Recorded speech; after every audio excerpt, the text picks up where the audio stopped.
सुप्रभात प्यारे बच्चों। आज हम हिंदी की कक्षा में विराम चिन्ह का अध्ययन करेंगे।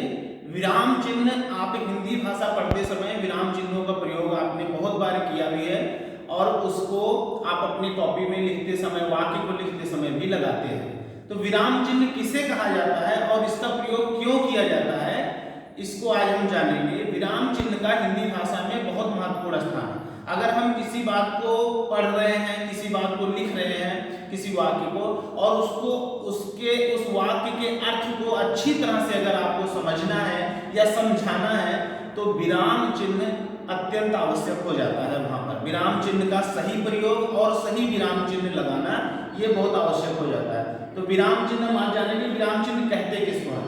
विराम चिन्ह कहते हैं लिखित भाषा में विराम देने के लिए। जैसे हम कोई चीज लिख रहे हैं और उसमें उस वाक्य में अगर हमें विराम देना है, थोड़ी देर के लिए रुकना है, तब हम उसका प्रयोग करते हैं विराम चिन्हों का। और जब हम उन चिन्हों का प्रयोग करते हैं तो उसी को विराम चिन्ह कहा जाता है।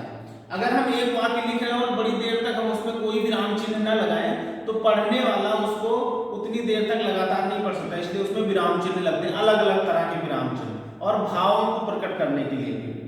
तो हिंदी के कुछ प्रमुख विराम चिन्ह मैं आपको अभी बता रहा हूँ। विराम चिन्ह हिंदी में बहुत सारे हैं, तकरीबन 10 से 12, लेकिन मैं आपको यहाँ पर सिर्फ 6 बता रहा हूँ। वो 6 जो मुख्य रूप से हैं, क्योंकि हम संक्षिप्त अध्ययन कर रहे हैं, वो जो ज्यादातर इस्तेमाल किए जाते हैं, प्रयोग किए जाते हैं हिंदी भाषा में।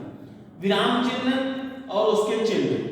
सबसे पहला है पूर्ण विराम। पूर्ण विराम का मतलब होता है जब हम कोई वाक्य बोल के अपने भाव को प्रकट करके और उस वाक्य को खत्म करते हैं तो उसके बाद इस विराम चिन्ह को लगाते हैं, वो है पूर्ण विराम, जिसे हम इंग्लिश में फुल स्टॉप बोलते हैं। ठीक है, जब वाक्य पूरा हो जाता है। अल्प विराम में हम किसी बात को समझाते हुए बोल रहे होते हैं और उसमें कहीं हमें थोड़ी देर के लिए रुकना होता है, तब हम अल्प विराम चिन्ह लगाते हैं। अल्प इसीलिए कहा जाता है, अल्प माने थोड़ा, थोड़ी देर के लिए जब हम विराम लगाते हैं। प्रश्न चिन्ह में जब हम किसी अपने भाव को प्रकट करते समय और प्रश्न का वाचक का बोध करते हैं, या हम किसी से प्रश्न पूछ रहे हैं या कोई मुझसे प्रश्न पूछ रहा है, तब हम इसका प्रयोग करते हैं।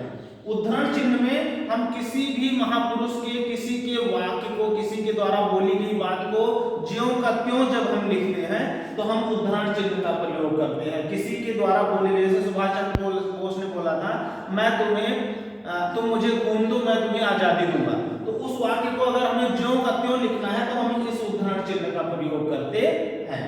विस्मयाद बोधक चिन्ह का प्रयोग हम तब करते हैं जब हम किसी घटना को, किसी दुख की घटना, शोक, खुशी, हर्ष, आश्चर्य, इन सब चीजों का जब हम भाव प्रकट करते हैं तो इसका प्रयोग करते हैं। और सबसे अंत में योजक चिन्ह। योजक चिन्ह का प्रयोग हम तब करते हैं जब हमें कोई दो शब्दों को, दो वाक्यों को जोड़ना होता है, दोनों को अलग अलग होते हैं और उनको एक साथ लिखना होता है, तो बीच में हम योजक का शब्द का प्रयोग करते हैं, योजक चिन्ह का, जिसे हम हाइफन भी बोलते हैं अंग्रेजी में। तो इस चिन्ह का प्रयोग करते हैं। तो ये 6 विराम चिन्ह हैं जिनका आपने अध्ययन करना है और इसे अपने कॉपी पे लिखना भी है।